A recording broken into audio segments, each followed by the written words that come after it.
Assalamualaikum all, welcome back to my channel. This is Alima's World. நான் உங்கள் யோஸ்லாக் பேசுகிறேன். இன்றைக்கி நம்ம பார்க்க போகிற வீடியோ என்னென்னு பார்த்தீங்கன்னா, நம்ம ரமதான் சீரீஸோட நெக்ஸ்ட் வீடியோ மட்டன் குஃப்தா கறி எப்படி செய்கிறதுன்னு நம்ம இப்போ பார்க்க போகிறோம். இது மட்டன் மீட் பால்ஸ் கறி அப்படின்னு சொல்லலாம்.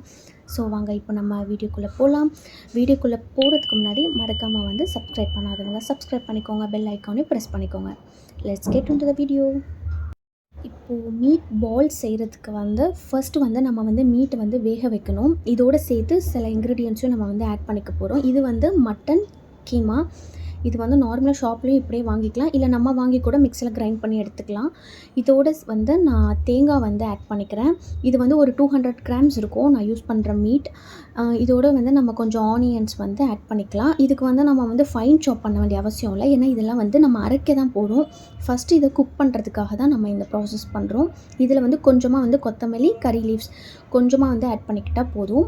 இது 200 கிராம்ஸ், அதாவது ஒரு 20 to 23 மீட் பால்ஸ் எனக்கு வந்துச்சு. அந்த குவான்டிட்டிக்கு நான் சொல்கிறேன். இதில் கொஞ்சம் பூண்டு நம்ம ஆட் பண்ணிக்கிறோம். அப்புறம் நம்ம கசகசா ஆட் பண்ணிக்கலாம். இது கம்ப்ளீட்லி ஆப்ஷனல் தான், கம்பல்சரி கிடையாது. இதோட மஞ்சத்தூள் ஆட் பண்ணிவிட்டு இதை இப்போ நல்லா குக் பண்ணிக்கலாம்.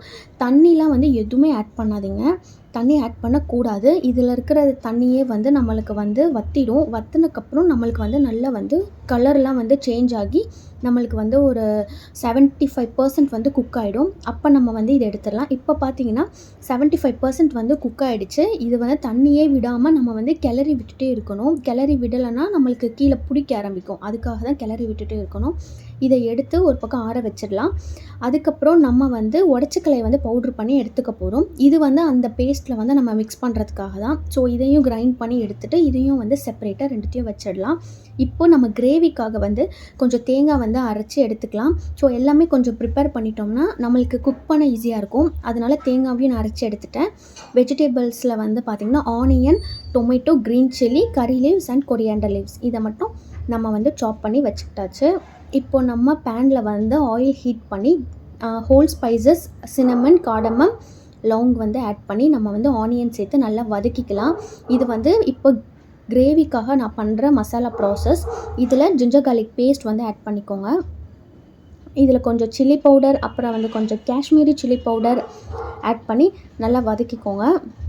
சால்ட் நான் அதுலேயும் ஆட் பண்ணியிருக்கேன். ஸோ அதில் கறிக்கு ஏற்ற மாதிரி லாஸ்ட்டாக கூட நம்ம ஆட் பண்ணிக்கலாம். இப்போ டொமேட்டோ ஆட் பண்ணிவிட்டு இதை கொஞ்சம் வதங்க விட்டுறலாம். சிம்லே வச்சுருங்க. இப்போ அதுக்குள்ளே இது நல்லா ஆறிடுச்சு. இப்போ இதை நம்ம கிரைண்ட் பண்ணி எடுத்துக்க போகிறோம். வித்தவுட் வாட்டர் தான், வாட்டர் ஆட் பண்ணவே கூடாது. இது அப்படியே கெட்டியாக தான் நம்ம ஒரு ரொட்டி மாவு பதத்துக்கு நம்ம எடுத்துக்கணும். ஸோ இப்போ நல்லா கிரைண்ட் பண்ணியாச்சு. இப்போ பாருங்கள், நல்லா பேஸ்ட், ஃபைன் பேஸ்ட்டாக எடுத்துக்கணும். 1-2 நம்ம அரைக்கக்கூடாது. ஸோ மற்றதையும் நான் இதே மாதிரி போட்டு கொஞ்சம் கொஞ்சமாக நான் அரைச்சி எடுத்துக்கிறேன். ஸோ ஆல்மோஸ்ட் எல்லாத்தையும் இப்போ நான் அரைச்சி எடுத்துகிட்டு இதில் தான் நம்ம அந்த உடச்சிக்கலை பவுட்ரை சேர்க்க போகிறோம். சேர்த்துட்டு நம்ம இதை நல்லா ரொட்டி மாவு பதத்துக்கு நம்ம பிசைஞ்சு எடுத்துக்க போகிறோம். ஸோ எஸ், இப்போ பார்த்தீங்கன்னா நம்ம நல்லா பிசைஞ்சு வச்சாச்சு. ஒரு 5 மினிட்ஸ்க்கு அப்புறம் இதை நம்ம குட்டி குட்டியாக லட்டுக்கு நம்ம பால்ஸ் எடுப்போம் இல்லையா, அந்த மாதிரி நம்ம ஒரு நார்மல் மீடியம் சைஸ் எடுத்துக்கிட்டால் போதும். ரொம்ப பெருசாக இருந்தாலும் பிரேக் ஆக சான்சஸ் இருக்குது. ஸோ அதனால் இந்த சைஸ் ஓகே. ஸோ இதே மாதிரி நீங்கள் எவ்வளோ பால்ஸ் வருதோ அதுக்கேற்ற மாதிரி நம்ம எடுத்துக்கலாம். எனக்கு 22லேருந்து 23 பால்ஸ் எனக்கு வந்துச்சு. ஸோ நான் 200 கிராம் மீட் யூஸ் பண்ணேன். அதனால் எனக்கு 22 to 23 பால்ஸ் இருக்கும். ஸோ இந்த மாதிரி நம்ம ப்ரிப்பேர் பண்ணியாச்சு. இப்போ நெக்ஸ்ட் பார்த்திங்கன்னா இது நல்லா வதங்கிடுச்சு. மசிஞ்சு நல்லா வதங்கினதுக்கப்புறம் தண்ணி ஆட் பண்ணிவிட்டு இதை கொதிக்க வைக்கணும். ஸோ நம்ம தண்ணியெல்லாம் ஆட் பண்ணிவிட்டு இதை மூடி போட்டு கொதிக்க வச்சிடலாம். அதுக்குள்ளே இதை நம்ம ஃப்ரை பண்ணி எடுத்துக்கலாம். ஸோ இப்போ நல்லா எண்ணெய் காஞ்ச உடனே நான் இதை ஃப்ரை பண்ணி எடுத்துக்க போகிறேன். இந்த மீட் பால்ஸ்லாம் நல்லா ப்ரௌனிஷாக ஆகிற மாதிரி நம்ம ஃப்ரை பண்ணி எடுத்துக்கணும். லைக் நம்ம குலாப் ஜாமுன்லாம் செய்வோம் இல்லையா, ஸோ அது எப்படி நம்மளுக்கு ஒரு கலர் கிடைக்கும், ஒரு ப்ரௌனிஷ் கலர், அந்த மாதிரி தான் இதையும் நம்ம ஃப்ரை பண்ணி எடுக்க போகிறோம். ஸோ ஒரே மாதிரி டிஃபர் ஆகாமல் நீங்கள் கரெக்டாக ஃப்ரை பண்ணி எடுத்துக்கோங்க. ஸோ உடையாமையும் பார்த்துக்கோங்க. அதே சமயம் ஜென்டலாக வந்து ஹேண்டில் பண்ணுங்கள். ஏன்னா பிரேக் ஆகிடுச்சுன்னா அப்புறம் எல்லாமே வந்து ஃபுல்லாக சொதப்பிடும். இப்போ பார்த்தீங்கன்னா நான் வந்து ஃப்ரை பண்ணி எடுத்துக்கிட்டேன். ஸோ இந்த கலர் தான் ப்ரௌனிஷ் கலர்.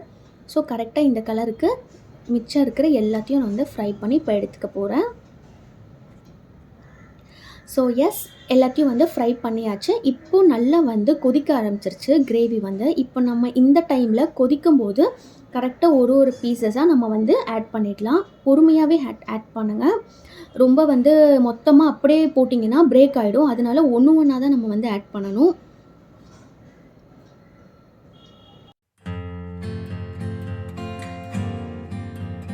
ஸோ இப்போ நம்ம எல்லாத்தையும் ஆட் பண்ணியாச்சு. லாஸ்ட்டாக நம்ம இந்த கோகோனட் பேஸ்ட்டை வந்து ஆட் பண்ணிக்க போகிறோம்.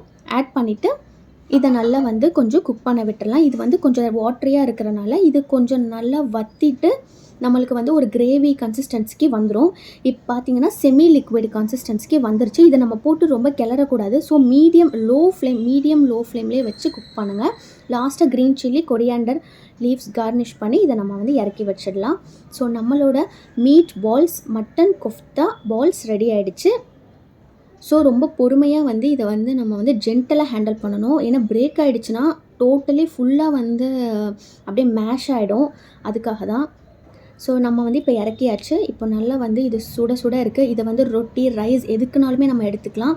ஸோ இது ஒரு டெலிஷியஸான ரெசிபி. கண்டிப்பாக இந்த ரம்ஜான் டைமில் வந்து இதை வந்து செஞ்சு பாருங்கள். ஸோ கண்டிப்பாக வந்து இது கிரேவி நிறைய பேர் வந்து ஃப்ரையோட மீட் பால்ஸ் மட்டும் தனியாக செய்வாங்க. ஸோ கிரேவியோடு செய்யும்போது இன்னும் டேஸ்டியாக வந்து டிஃப்ரெண்ட்டான ஒரு ரெசிபியாக இருக்கும். ஸோ இந்த வீடியோ பிடிச்சிருந்தா மறக்காமல் லைக் பண்ணுங்கள், கமெண்ட் பண்ணுங்கள், ஷேர் பண்ணுங்கள். உங்கள் ஃப்ரெண்ட்ஸ் அண்ட் ஃபேமிலிஸ்க்கும் மறக்காமல் ஷேர் பண்ணிவிட்டு சப்ஸ்கிரைப் பண்ண சொல்லுங்கள். Until the next video, take care, bye. அஸ்ஸலாமு அலைக்கும். தேங்க்ஸ் ஃபார் வாட்சிங்.